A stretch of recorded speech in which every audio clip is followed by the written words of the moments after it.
আসসালামু আলাইকুম। তাফসীর রুহুল মানি দ্বিতীয় খণ্ড আমরা দেখব। দ্বিতীয় খণ্ডের ভিতরে যদি দেখি কীভাবে কী কাগজে ছাপা হয়েছে, সাদা কাগজে, অনেক সুন্দর সাদা কাগজে ইসলামিক ফাউন্ডেশনটি প্রকাশ করেছে। আর আমরা যদি একটু সূচিপত্র দেখি,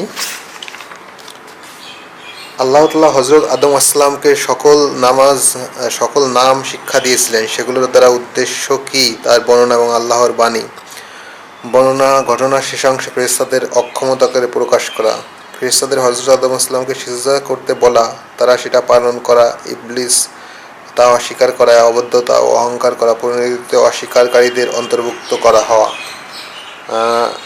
হচ্ছে তাফসীরে রুহুল মানি।